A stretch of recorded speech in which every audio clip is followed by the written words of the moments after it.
Well, good evening to you. Thank you for joining us on KREM 2 News at 6 o'clock. I'm Tom Sherry, in for Mark Hanrahan. And I'm Whitney Ward. Good to have you here tonight.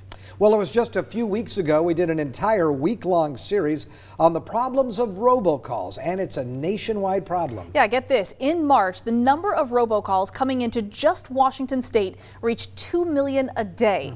But tonight, Chris Ingalls from our sister station in Seattle looked into where some of those calls are coming from, and what he found might surprise you. What is it you're about to do here? We're dialing up a world. So basically, as soon as we flip the switch, your phone is going to start blowing up with robocallers. Where no one would want to live. Let me just start sending some stuff. Okay, my phone is ringing. Is it? Can I answer? Oh yeah, please do. Let's see what we got here. Hello? Unfiled tax returns, it's recording. At times, you may feel like you're already in this world. Okay, this is Hayward, California again. Where the robocalls never stop. Hello? This is free Viagra.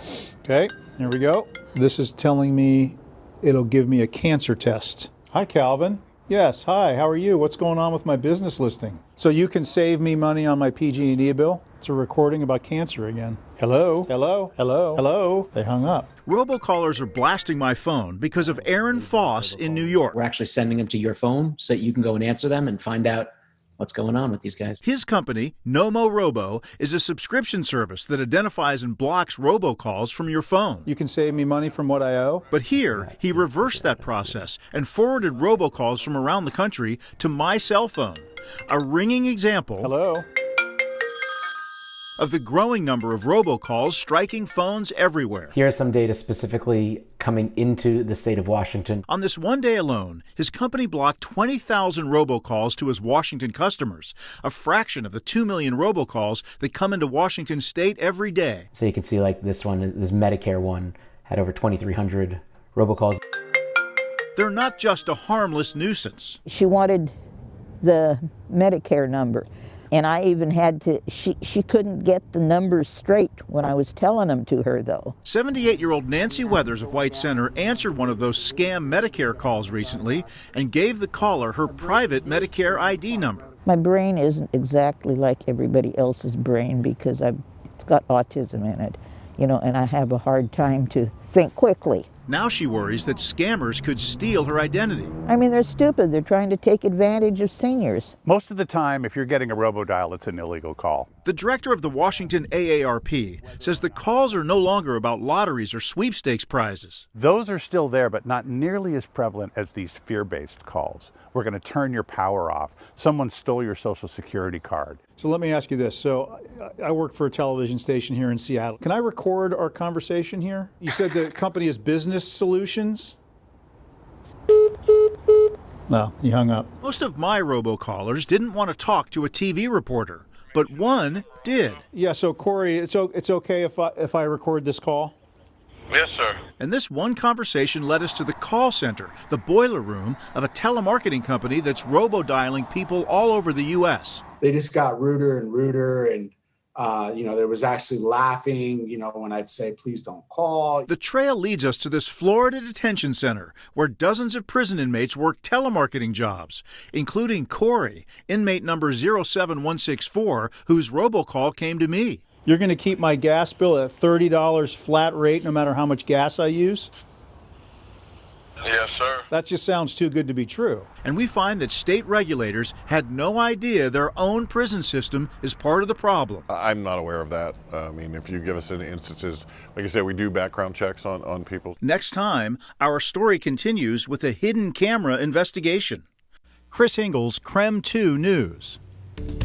One of those things, you just always wonder who's on the other end of the line. And I am so glad Chris is holding people accountable.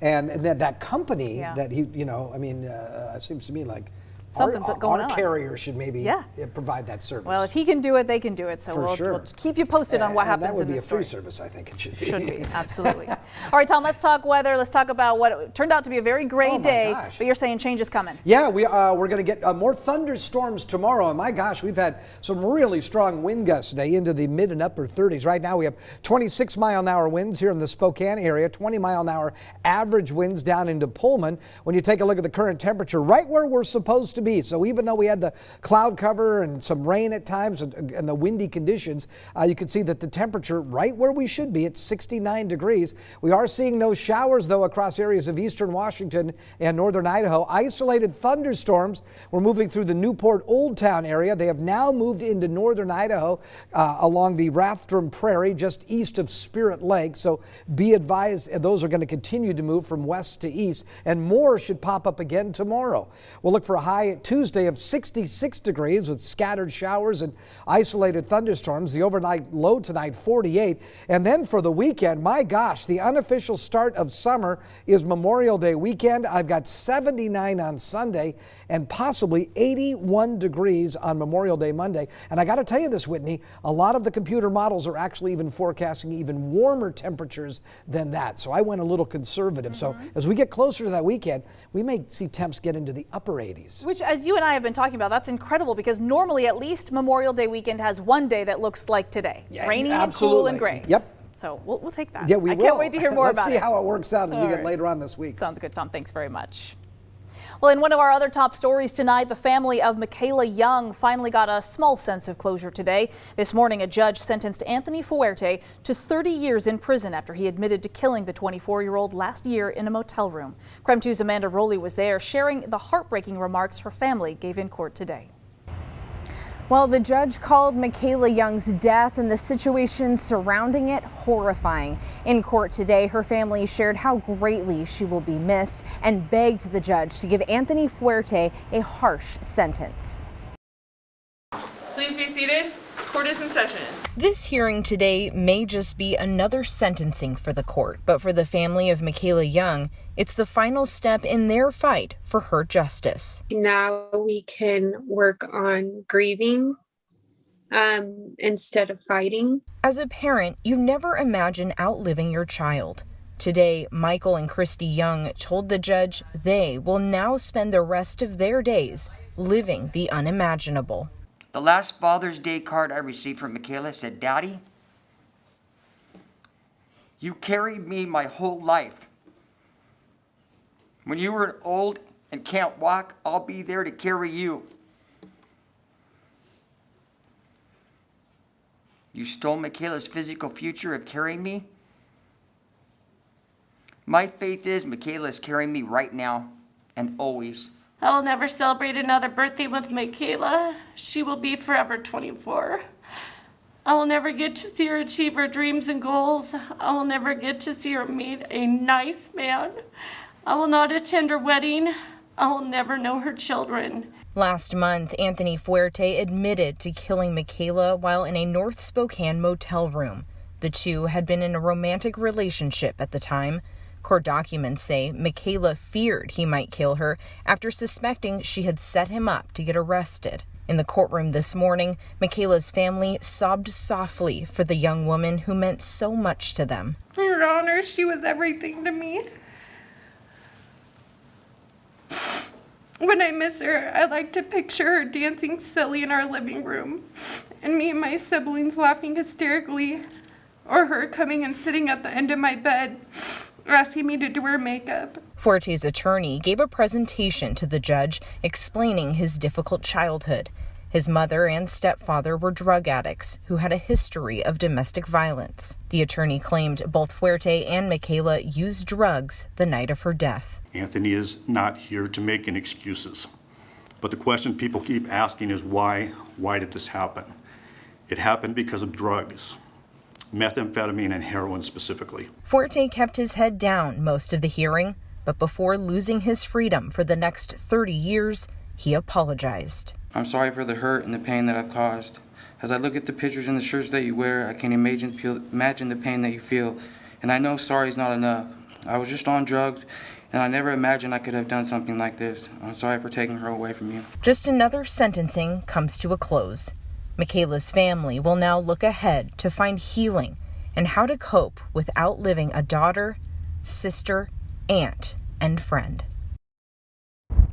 Michaela's family told me this afternoon they are disappointed that Fuerte was only sentenced to 30 years in prison, and they wish prosecutors would have done more. Now, her sister Emily says they want to create a law in Michaela's name to make a difference in the criminal justice system.